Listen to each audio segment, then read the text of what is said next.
بەڵێ خۆشەویستان لە شاری سلێمانیەوە لەگەڵ ڕاستی پامنێرمان گفتوگۆەکەین. ڕاستی سڵاوت لێبێ لەبارەی تۆمارکردنی سکاڵا لەسەر حکوومەتی هەرێم چ زانیاریەکی زیاتر هەیە؟ وەڵێک عباس سڵاو لێەوە لە بیدەرانی کەناڵی ئاسمانی پێیان دیارەوەکو بەڕێستان لە هەواڵەکەتاندا ئاماژەتان پێدا کە ژمارەیەک چالاکوان دەستیان کردووە بە هەڵمەتێکی سکاڵا تۆمارکردن لای ژمارەیەک پارێزەری خۆ بەخش بۆ ئەوەی کە موچەی فەوتاوی فەرمانبەران بگەڕێتەوە کە لای حکوومەتە دیارەوەکو ئاگادارن لە ساڵی 2014ەوە قەیرانێکی دارایی ڕووی لە هەرێمی کوردستان کرد بۆ هۆیەوە یەکەم شت کە دەستی بۆ برا موچەی فەرمانبەران بوو و سەرڕای ئەوەی کە ڕوبع موچە و نیوە موچە بە فەرمانبەراندا بەشەکرا موشەی چەماگێکی ئەو فەرمانبەرانش فەوتاوە لە ئێستادا و هەڵمەتە ڕاگەێنراوە بۆ ئەوەی کە لە ڕێگەی بەغداوە لە ڕێگەی دادگای فیدراڵیەوە حکوومەتی هەرێم ناچار بکرێت بۆ ئەوەی کە موچەی فەرمانبەران بگەڕێتەوە. من بۆ قسەکردنی زیاتر لەسەرم بابەتە بەڕێز ماوەسە دڵشاد بابانی میوانمە کە زانیاری زیاترم پێدا. ماوەسە دڵشاد تەشریفی تێرەوە، سوپاس دەکەم بۆ ئەم دەرفەتە. ماوەسە دڵشاد یەکێکە لە سەرپەرشتیارانی ئەو پرۆژە. ماوەسە سڵاو لێبێت، سوپاس بۆ دەرفەتە. پێم بڵێ ئێوە ئاماژتان چییە لەم هەڵمەتەی کە دەستان پێ کردووە؟ سپاس بۆ ئێوە، سپاس بۆ ئەم دیدارم.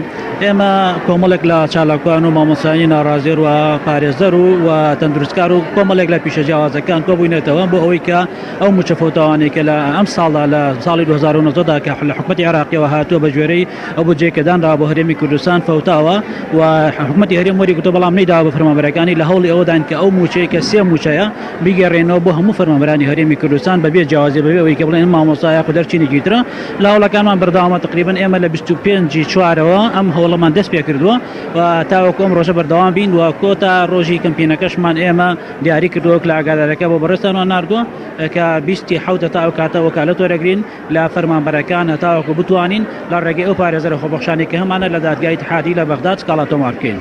ماوەسە دڵشاد تا ئێستاکە بەدەمەوە هاتنی فەرمانبەران بۆ ئەم هەڵمەتەی ئێوە چۆنە؟ تا ڕادەیەک بەدەمەوە چوونەکە باشە. ئێمە تقریبان زیاتر لە ناو شاری سلێمانیدا ئەم کەمپینەمان ڕاگەاندن بوو و لە شارەکانی ترش هاوکارمان هەیە بەڵام بە شێوازێکی ناو شاری سلێمانی نییە.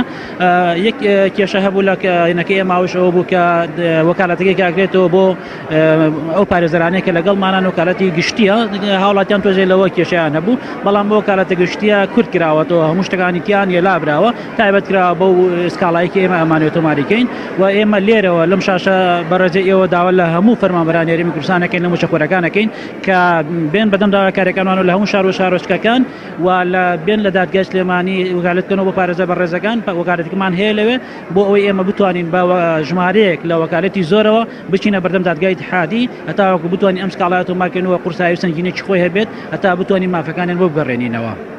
شاد دوای ئەوەی کە فەرمانبەران سکاڵا تۆمارەکەن و وەکالەت بۆ پارێزەرەکانی ئەوەکەنەوە ئەوەی کە ئێوە پاستان کردو لەگەڵ ئەو ژمارە پارێزەرە خۆبەخشە ڕێکارە یاساییەکان دوایەوە چیە بێدایە ئومێدەکرێت کە ئەو موچانە بگەڕێتەوە؟ بێگومان بە گوێرەی ئەو یاسایی موازنەی 2019 کە ئەو پارێت تەرخان کراوە بۆ موچە تەرخان کراوە بۆ شتێکی تر تەرخان نەکراوە.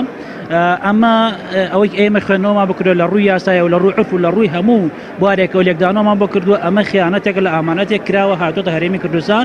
ئەوش ئەوەیە کە وەزارەتی دارایی ئەو پارەی کە هاتووە پێویست بوو بیدا بە موچەی هەرێمی کوردستان پێویست بوو بیدا بە موچەی فەرمانبەرەکان بەڵام بە شێوازێک لە شێوازگان بیانی بۆ هێنێتەوە کە موچەی ساڵی پێشی پێداوە یاخود شتی شکەی لێ کردو ئەمە بیانون ئەم بیانوانە مەقبول نیە لە ڕووی یاسا و لە ڕووی عادەتەوە بۆیە ئێمە ئەمەلمان هەیە بە گوێرەی یاسای بجا ئەتوانین ئەو پارەی کە هاتووە بیگەڕینەوە بە فەرمانبەرەکان و مافی فەرمانبەرەکان بگەڕینەوە. ئەگەر هاتوو لە حاڵەتێکە بڵین ئەم شێوازە سەرکەوتونە بیا بەمانایەک لاواز بوو یا بەمانایەکی تر ئەگەر بێت و خاو بوو پرۆسەکە بەرە پێشەوە چ کاتە ئێمە بیر لە ڕێگەی ترەکەینەوە بۆی فشارەکان لەسەر دادگای اتحادی زیاتر بکەین. فشارەکانی ئێمە ئەوش ئەوەیە کە بۆ نمونە ئەتوانین لە بەردەم دادگای اتحادی لە بەغدا لە شارەکان هەرێمی کوردستان گربوونەوە بێت خۆپیشاندان بێت هەر جۆرێک لە جۆرەکان بێت ئێمە ئامادەین بیکەن بۆ ئەوەی کە ڕێگەی تر بگرینە بەر.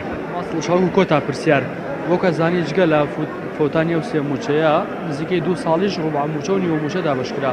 ئەوەی هەوڵێکتانە بێت کەمپینێکتانە بێت بۆی کە ئەو موچانش بەڕێتەوە ئەو پارێکە نیوەی فەوتاوە؟